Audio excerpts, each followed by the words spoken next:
এয়া আকাশবাণী গুৱাহাটী ডিব্ৰুগড় সন্ধিয়া 6 বজাৰ বাতৰি পঢ়িছো মৰমী কাশ্যপে দেশত অহা 19 এপ্ৰিলত হ'বলগীয়া প্ৰথম পৰ্যায়ৰ লোকসভা নিৰ্বাচনৰ লগতে অৰুণাচল প্ৰদেশ আৰু ছিকিমত হ'বলগীয়া বিধানসভা নিৰ্বাচনৰ বাবে নিৰ্বাচন আয়োগ সম্পূৰ্ণৰূপে সাজু হৈ উঠিছে প্ৰথম পৰ্যায়ত 21খন ৰাজ্য আৰু কেন্দ্ৰশাসিত অঞ্চলৰ 102টা সংসদীয় সমষ্টিত লোকসভা নিৰ্বাচন অনুষ্ঠিত হ'ব এই পৰ্যায়ৰ বাবে 350 গৰাকীৰো অধিক পৰ্যবেক্ষকক নিকা স্বচ্ছ আৰু সুচাৰুৰূপে ভোটগ্ৰহণ অনুষ্ঠিত কৰিবলৈ দেশৰ নিৰ্বাচন আয়োগে নিৰ্দেশ দিছে মুখ্য নিৰ্বাচন আয়ুক্ত ৰাজীৱ কুমাৰ আৰু নিৰ্বাচন আয়ুক্ত জ্ঞানেশ কুমাৰ আৰু সুখবীৰ সিং সান্ধুৱে আজি পৰ্যবেক্ষকসকলৰ সৈতে নতুন দিল্লীৰ পৰা ভিডিঅ' কনফাৰেন্সযোগে বৈঠকত মিলিত হয় বৈঠকত তেওঁলোকে সকলো পৰ্যবেক্ষকক ভোটগ্ৰহণ কেন্দ্ৰত ভোটদাতাৰ বাবে প্ৰয়োজনীয় সকলো সা-সুবিধা প্ৰদান কৰিবলৈ নিৰ্দেশ দিয়ে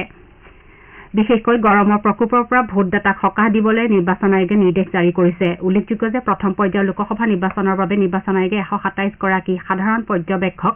67 গৰাকী আৰক্ষী পৰ্যবেক্ষক আৰু 167 গৰাকী ব্যয় পৰ্যবেক্ষকক নিয়োজিত কৰিছে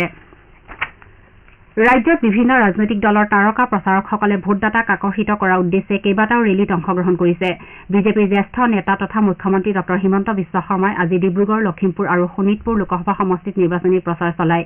তেওঁ ডিব্ৰুগড় লোকসভা সমষ্টিৰ বিজেপিৰ প্ৰাৰ্থী সৰ্বানন্দ সোণোৱালৰ হৈ চাবুৱাত নিৰ্বাচনী প্ৰচাৰত অংশ লোৱাৰ লগতে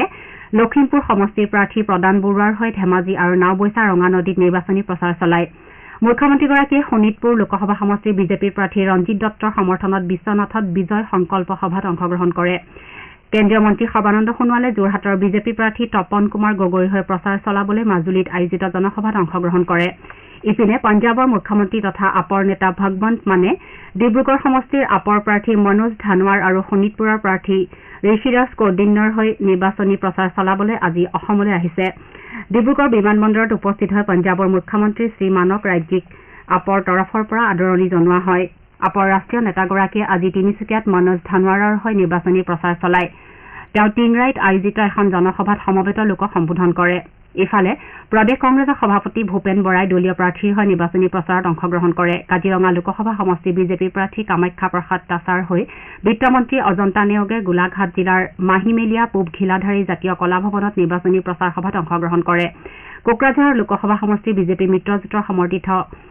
UPPLৰ প্ৰাৰ্থী জয়ন্ত বসুমতাৰীয়ে আজি চিৰাং জিলাৰ বিজনীৰ আনন্দ বজাৰত এখন নিৰ্বাচনী জনসভাত অংশগ্ৰহণ কৰে বিজেপি UPPL আৰু অগপৰ যৌথ উদ্যোগত আয়োজিত এই নিৰ্বাচনী সভাত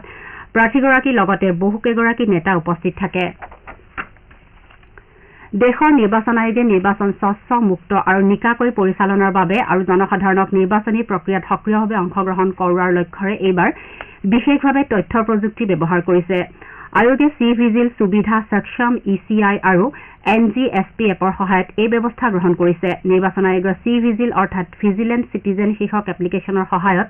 জনসাধাৰণে নিজৰ মোবাইলত সহজে নিৰ্বাচনী আচৰণ বিধি উলংঘা সম্পৰ্কীয় ঘটনাৰ তথ্য দৃশ্য আৰু শ্ৰব্যৰূপ আয়োগক প্ৰদান কৰিব পাৰে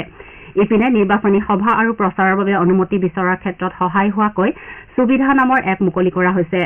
সক্ষম ECI এপৰ সহায়ত বিশেষভাৱে সক্ষম ভোটদাতাসকলে ভোটদান কৰিবলৈ বিভিন্ন সেৱা লাভৰ বাবে এই এপ ব্যৱহাৰ কৰি আবেদন কৰিব পাৰে নিৰ্বাচন সম্পৰ্কীয় নাইবা অন্য অভিযোগৰ বাবে নাগৰিকসকলে NGSP এপ ব্যৱহাৰ কৰিব পাৰে অসমত 80 লাখৰো অধিক ভোটদাতাৰ উপৰি 300 ভোটদাতা থকা এটা বিশেষ পৰিয়াল প্ৰথম পৰ্যায়ৰ লোকসভা নিৰ্বাচনত ভোটদানৰ বাবে সাজু হৈ উঠিছে শোণিতপুৰ লোকসভা সমষ্টিৰ অন্তৰ্গত নেপালী পাম গাঁৱত থকা থাপা পৰিয়ালটোৱে বৃহৎ সংখ্যক ভোটদাতা থকাৰ অনন্য স্বীকৃতি লাভ কৰিছে পৰিয়ালটোৰ মুৰব্বীগৰাকীয়ে 1906 চনত নেপালী পামত বসতি আৰম্ভ কৰাৰ পাছত তেওঁৰ পৰিয়ালৰ পৰৱৰ্তী প্ৰজন্মৰ লোকসকলেও একেখন গাঁৱতে বাস কৰিবলৈ আৰম্ভ কৰে মৰিগাঁও জিলাৰ কৰ্দৈবিলত আজি পৰম্পৰাগত সমূহীয়া মৎস্য চিকাৰ কাৰ্যসূচী পালন কৰা হয় প্ৰায় 50খন গাঁৱৰ ৰাইজে হাতে হাতে জাল জুলুকি পল লৈ হৰ্ষোল্লাসেৰে বিলত মৎস্য চিকাৰ কৰে গড় মাৰি ভলুকাগুৰি আদি দূৰ দূৰণিৰ গাঁৱৰ পৰাও বিলত মাছ মৰাৰ উদ্দেশ্যে যথেষ্ট সংখ্যক লোকৰ সমাগম হয় ৰৌ ভকুৱা বৰালি কাৱৈ গৰৈৰ লগতে পুঠি খলিহনালৈকে মৎস্য চিকাৰ কৰি ৰাইজে অপাৰ আনন্দ উপভোগ কৰে উল্লেখযোগ্য যে ৰঙালী বিহুৰ উৰুকাৰ দিনা কৰ্দৈ বিলত সমূহীয়া মৎস্য চিকাৰ কৰাটো এজাবাৰী অঞ্চলৰ গাঁওবাসীৰ অতি পুৰণি পৰম্পৰা উৰুকাৰ নিশা লগে ভাগে এসাঁজ খাবলৈ পুৰুষ মহিলা উভয়ে কৰ্দৈ বিলৰ পাৰত মৎস্য চিকাৰ কৰে